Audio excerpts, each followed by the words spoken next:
Welcome back to Real Estate Mindset. Today's video is going to be absolutely bonkers. Now, the data is in and we're going to talk about Redfin's home price cover-up. And it's been almost 4 weeks since we've had our last Redfin housing market update, allegedly because the MLS outage. Now, when I first dug into this report, you guys, here's my first response. No, God!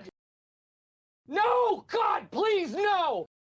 No! It's not that bad, but in today's video, we're going to do a brief read, talk about the leading indicators, do some data visualization, talk about an incoming recession, and I'm going to show you guys my local MLS to show you how my local housing market's doing, because my local housing market has never had this much inventory in at least a year and a half. Plus, there are price cuts everywhere. So we can't just lean on Redfin, although I wish we could. No, either way, you guys, if you can, before we begin, like this video, subscribe if you haven't already. And the biggest thing of all, you guys, when I ask myself, what are you guys learning? Here's what I imagine. What is the most inspiring thing I ever said to you? Don't be an idiot. Changed my life. Whenever I'm about to do something, I think, would an idiot do that?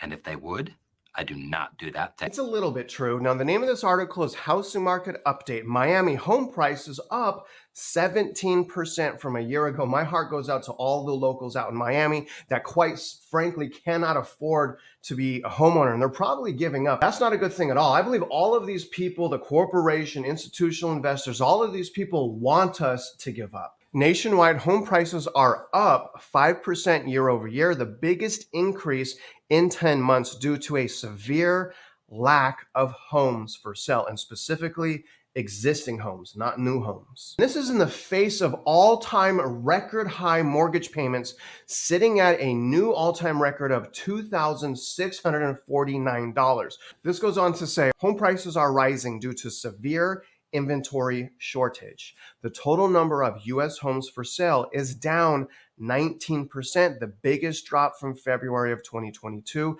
It's not looking real good for me in the bet I have with 3 of my viewers. I'm worried, you guys, that I'm going to lose $3 at the end of this year.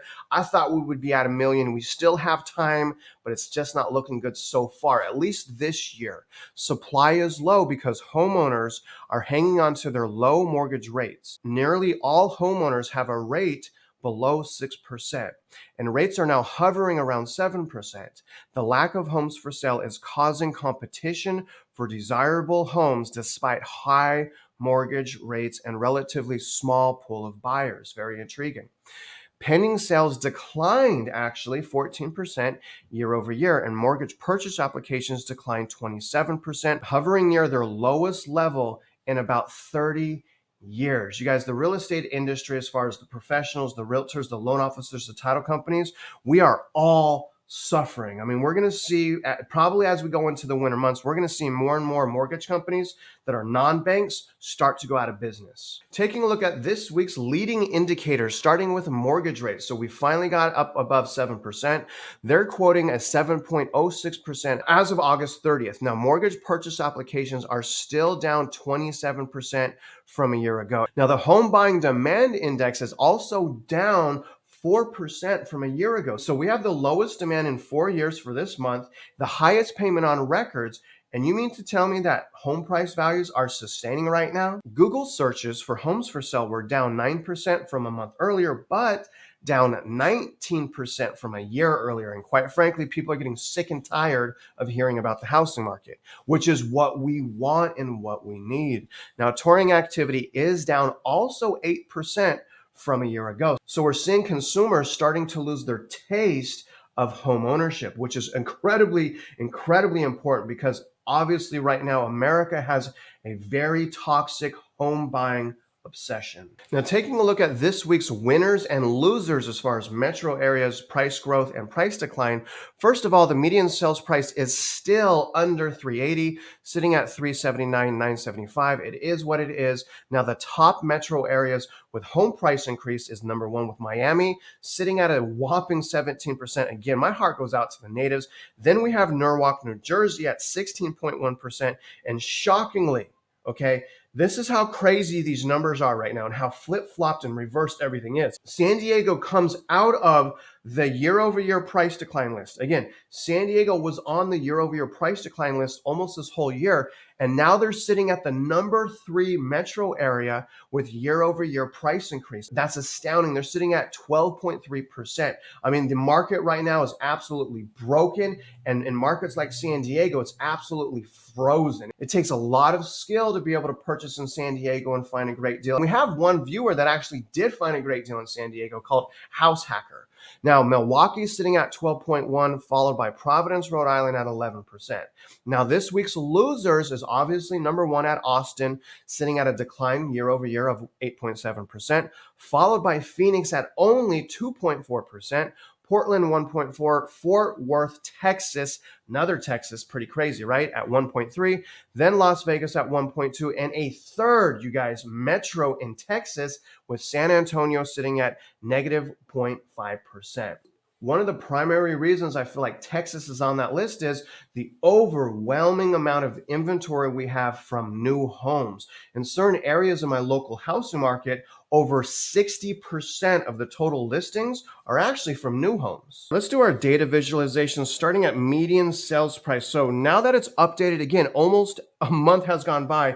Redfin has basically said that, all right, so yeah, prices did go down right here, but now they're kind of balancing out, which is interesting. Now, with all of the economic turmoil and headwinds that we have right now, there is a high probability that we are going to end down here somewhere at the end of this year when it comes to median sales price. This is going to become more and more noticeable as we go into fall and into winter. All right, so now we're at median asking price right here, sitting at a positive of 3.7%. Not a big difference asking versus sold price. Asking sitting at 383,706. Very interesting. There was a little bit of a bump week over week. You can kind of see that right here. Nevertheless, for the last few weeks, you guys can see that this is basically that little pocket right there has been trending downward. Seeing these little slight pickups right here when we should be seeing decreases in these things, you know, a couple things could be happening. One, they're manipulating the data on us, but also there really may be that many buyers that are recklessly purchasing real estate.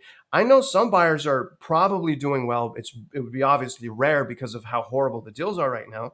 But I gotta assume that most of these people, most of them, you know, they're getting the down payment from their parents. Probably some of them are living paycheck to paycheck, barely scraping by. They have consumer debt and they're still buying these overpriced houses instead of taking care of their debt obligations first. And I could tell you guys, I see this all of the time. I'm a residential loan officer for 22 years. I can tell you probably over 90% of the consumers that have went to me to try to get qualified for a loan are struggling in some type of consumer debt. And almost everyone had school loans, which by the way, the payments start next month. However, the interest starts right now, today. Housing payments are up, just really shocking, 17.8% year over year. So this time last year, here's the gap. Huge gap. But look at the gap from 2022 to 2021. I mean, this is the toxicity right here. The whole run up in payments is really a double whammy to people that are buying right now, because not only do they have that huge payment run up, they also have this huge equity run up right here when we compare 2022 to 2021 and then 2021 to 2020. We can see how much equity was built up in just those 2 years. Here's a really important data set, which is the months of supply available on the market. We're now sitting at 2.9 months. Now, this just updated the other day as well. With what I read, we're sitting at actually 3.1 months. So I'm not sure why this says 2.9. Regardless, you guys, again, it is trending upwards since the data stopped. Supply is being sustained. Demand is low. Payments are high. That it's only a matter of time before those laws of supply and demand start to work in our favor.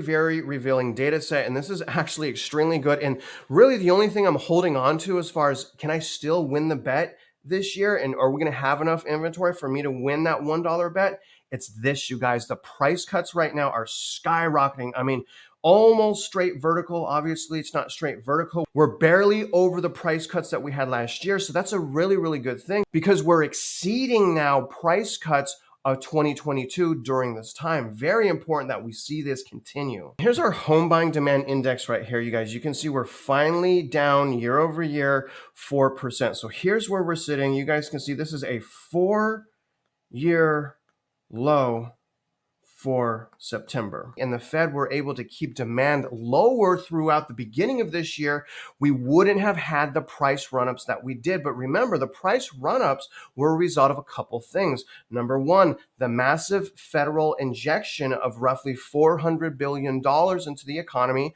the banking sector back in March. We can't discredit that. But also don't forget, during that time, interest rates plummeted to the low 6%.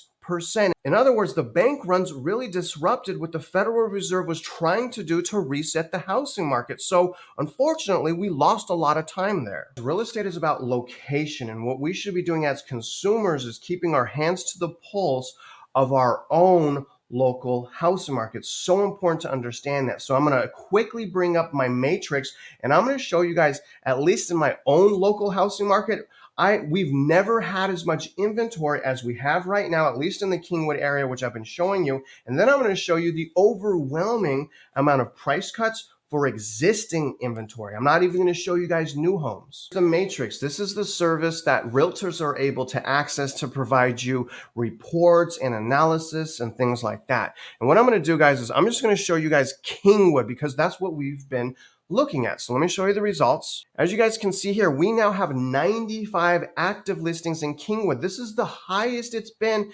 I actually can't remember when it's been higher than this. I remember we hit a peak, I think around February, of 88 listings. So we went from 88 to 95. That's a very important thing for me because this is around the area that I'm looking at. And going back to the matrix, one thing that I like to do is I like to only review listings that have price cuts. So I'm going to put in Kingwood here again, and I'm only going to look at listings with price decreases. So I select this, and let me show you guys how many of those 95 listings have price cuts right now. 42 of the 95 listings in Kingwood, again, we've never had this much inventory, at least in about a year and a half, has 42 of those listings experiencing price cuts because, quite frankly, people can't afford and they don't want to be trapped into a house right now. Look at these price cuts under my picture. I mean, a lot of price cuts. Every single one of these houses, guys. Let's acknowledge one of the missing ingredients from this housing market reset, which is essentially a recession and unemployment. So let me quickly show you guys a couple indicators of a huge recession coming to destroy us, starting with unemployment. For the first time since February of 2019, unemployment is at 3.8%. So month over month, it actually went up from 3.5 to 3.8, which represents 30 basis points. That is a pretty healthy tick up in unemployment, again, bringing us back all the way to February of 2019. Not only that, when we look at economic indicators like this, which is a measure of the 10-year treasury versus the 3-month treasury, we can see that we are greatly inverted right now, which is warning us of that incoming recession. And let me max this graph out for you. So you can see going back to the 1980s, we've never been this far inverted right now. So for the people that are saying the economy is doing great, the economy is strong, it's very rare that those people even acknowledge these indicators. And here's another indicator. This is called GDP plus. Now, GDP plus has been negative, as has real GDI. Now, usually this is an indicator that we are already in recession. Now, some crazy things have been happening. We have had negative GDP plus and negative real GDI for a couple months now. So there is so many headwinds going on. Another thing that's really incredible that we really haven't seen in the last 75 years is M2 money supply is actually shrinking right now. Now, it has plateaued a little bit month over month, but look at how much M2 has shrunk. This hasn't happened in 75 years. And just one more interesting indicator that's basically saying that we're already in recession is industrial production. Whenever we look at the growth year over year and see a negative, usually that's an indicator, again, that we are already in recession. There was only one false positive going back to 1974. And you guys, right now, this is a second indicator that's showing us and telling us we may already be in recession. The reality is to the people that are recklessly purchasing right now, if they understand or they were made aware of these potential challenges and the housing market does crash like many of us think, really they have no one to blame but themselves. It's a very, very tough lesson to learn. Now, maybe the housing market doesn't crash. I don't see how that's even possible, but maybe it doesn't crash. Regardless whether it crashes or not, things are outrageously unaffordable right now. Even if you're an investor, primary residence, second home, Things right now in the housing market are absolutely ridiculous and absolutely dangerous. And one of the things I try to do to keep us all aware of what's going on in the housing market is I do morning lives in the morning. So if you guys ever want to come check out what's going on in the housing market, come to my lives. Not only that, you guys, I always try to lace the videos with value that's designed to help you improve yourself as a consumer. So I really love those lives. Hopefully you guys will make that. Now I'm going to end this video by playing the intro to the last live. And other than that, you guys, if you're out there investing in real estate, you know I wish you luck and I hope you win.